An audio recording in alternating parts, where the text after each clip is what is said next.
زمین میں گڑھا آقا کے نام پر ایسا دھبا میں لگاؤں، میں قبول نہیں کر سکتا۔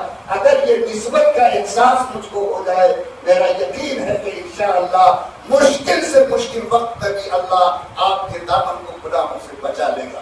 بس میرے بھائیوں، رمضان کے روزے کو اور رمضان کے پورے مہینے کو اس شان کے ساتھ گزاریے کہ اللہ جس کی برکت سے آپ کو تقویٰ نصیب کر دے۔ تقویٰ نام نیکی میں سبقت کرنے کا، گناہوں سے اپنے آپ کو بچانے کا ہے۔ گناہوں سے بچانے کے لیے بہترین برک یہ ہے، جہاں بھی کہیں آپ ہوں، دل سے آواز آئے، کوئی دیکھے یا نہ دیکھے، اللہ دیکھ رہا ہے۔ دوسرا فرق یہ ہے کہ آپ سب کے نام کے ساتھ اللہ کے نبی کا نام، محمد الرسول اللہ کا نام جڑا ہوا ہے۔ ہمیشہ اس کا خیال رکھو، اگر گناہ میں ڈوبے، میرے نام سے پہلے میرے آقا کے نام پہ دھبا لگے گا۔ میں اپنے آقا کے نام پر داغ لگا کر اپنے آقا کی محبت سے محروم ہونا نہیں چاہتا۔ اگر یہ شان پیدا کرو گے، انشاءاللہ تقوی کی شان پیدا ہوگی۔ اور جب تقویٰ آئے گا تو رب نے فرمایا کہ دو انعام دیں گے۔ ایک انعام یہ، کسی مصیبت میں اللہ تمہارا ساتھ نہیں چھوڑے گا، کسی مصیبت میں اللہ ساتھ نہیں چھوڑے گا۔ یہ ہم نہیں کہتے، پروردگار خود فرماتے ہیں، اور اللہ کا وعدہ ہے کہ کبھی ہم تم کو بھوکا سونے نہیں دیں گے۔ اگر یہ تقویٰ کی شان رمضان کی برکت سے پیدا ہو جائے، ہم دو انعام کے حقدار ہوں گے۔ پہلا انعام یہ، اللہ خود فرماتے ہیں کہ تقویٰ والے کے ساتھ ہم کھڑے رہتے ہیں، ان کے ساتھ ہوتے ہیں، ان کے ہاتھ بنتے ہیں، ان کی آنکھ بنتے ہیں، اور قدم قدم پر اللہ کی طاقت ان کے ساتھ رہتی ہے۔ موسیٰ علیہ السلام، حضرت آپ کو معلوم ہے کہ بہترین شاندار ان کی شان اور پیغمبری ہے۔ دریا کے کنارے ہیں، فرعون اپنے لشکر کے ساتھ آ رہا ہے، موسیٰ تقویٰ والے تھے۔ آپ کے ساتھ جو قوم تھی وہ گھبرا کے بولی کہ موسیٰ کہاں ہے تمہارا رب؟ کون ہے جو اس مصیبت کی گھڑی میں بچائے گا؟ فرعون اور اس کے لشکر تو آ گئے، لیکن موسیٰ علیہ السلام نے کہا گھبراؤ نہیں، ان معی ربی سیہدین، میرے ساتھ میرا رب ہے، وہ ضرور آج کے وقت میں ہمارا ساتھ نبھائے گا۔ بولو اللہ تعالیٰ نے اس موسیٰ کا ساتھ نبھایا، دریا کے سینے کو چیر کر راستہ دیا، موسیٰ کو پار کیا۔ جس راستے سے موسیٰ کو پار کیا، اسی راستے میں فرعون کو غرق کر کے دکھایا۔ یہ اللہ تقویٰ والے کے ساتھ ہوتا، یعنی اللہ کی مدد، اللہ کی نصرت ہر وقت آپ کے ساتھ ہوتی ہے۔ زندگی میں ہم لوگ قدم قدم پر اللہ کی مدد کے محتاج ہیں، اللہ کی نصرت کے محتاج ہیں، اللہ کی محبت کے محتاج ہیں۔ آپ زندگی میں جہاں آپ کی زندگی گزر رہی ہے، آپ کو ضرورت ہے کہ اگر اللہ کی معیت مل جائے، اللہ کا ساتھ مل جائے، اللہ کی نصرت مل جائے، خدا کی قسم یہ زندگی کامیاب ہوگی، موت کے بعد یہ آخرت آباد ہو جائے گی۔ تقویٰ کی برکت سے اللہ کا ساتھ ملتا ہے۔ اللہ کے نبی غار ثور میں ہے اور دشمن کا قدم وہاں پہنچ چکا ہے۔ اللہ کے رسول کے ساتھ حضرت ابو بکر ہے۔ لوگوں دیکھو تقوی کی بنیاد پر کیسے اللہ کی مدد ساتھ ہوتی ہے۔ حضرت ابو بکر پہ نگاہ نیچی کی، دشمن کے پیر کو دیکھا، اللہ کے رسول سے کہا اللہ کے رسول دشمن کا قدم یہاں تک پہنچ چکا، اگر وہ ذرا سی نظر چھکا لے تو ہم کو دیکھ لیں گے۔ اللہ کے رسول نے فرمایا لا تخف ان اللہ ہمارا، ڈرو مت، ہمارا اللہ ہمارے ساتھ ہے۔ کیا فرمایا؟ ڈرو مت، ہمارا اللہ ہمارے ساتھ ہے۔ بولو اللہ ساتھ کھڑا تھا کہ نہیں؟ اور اللہ نے کھڑے ہو کر دکھایا۔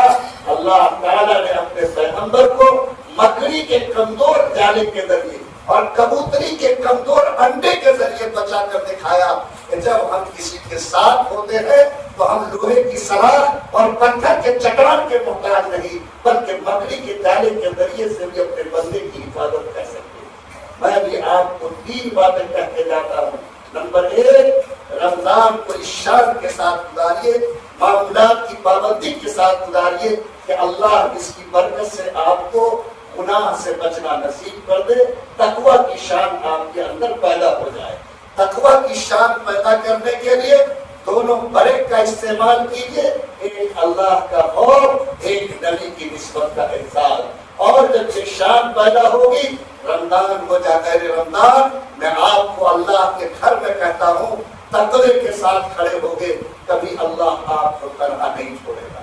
تقوی کے ساتھ کھڑے ہوگے، اللہ ایسی جگہ سے روزی دے گا جہاں سے تم سوچ بھی نہیں سکتے کہ روزی ملے گی. یہ اللہ کا انعام ہے. میں امید کرتا ہوں کہ انشاءاللہ جتنے بھائی میری باتوں کو سن رہے ہیں وہ رمضان کو معمولات کی پابندی کے ساتھ گزاریں گے اور اس انداز میں اس کو گزاریں گے کہ اللہ اس کی برکت سے اس کے اندر تقویٰ کی شان پیدا کر دے. رات میں یہاں تھا، ختم قرآن کی مجلس تھی، آپ لوگوں نے ماشاءاللہ مفتی صاحب کے ساتھ لمبی دعائیں کی. اللہ آپ کی دعاؤں کو قبول فرمائے.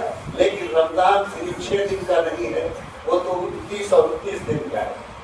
اس کا لحاظ رکھنا ہے اور دعاؤں کی پابندی، عبادتوں کی پابندی، تراویح کی پابندی، تلاوت کی پابندی، ان تمام چیزوں کے ساتھ انشاءاللہ جب گزاریں گے تو اللہ تعالی ہمارے لیے ہمارے حق میں رمضان کو بہتر اور مبارک بنے گا. اور جاتے جاتے ندا آئے گی کہ بندے میں نے تیرے گناہوں کو معاف کیا، تم کو تقویٰ کی نعمت عطا کیا اور تقویٰ کی بنیاد پر جو انعام ملتا ہے انشاءاللہ ہمارا رب اس سے بھی ہم کو سرفراز فرمائے گا.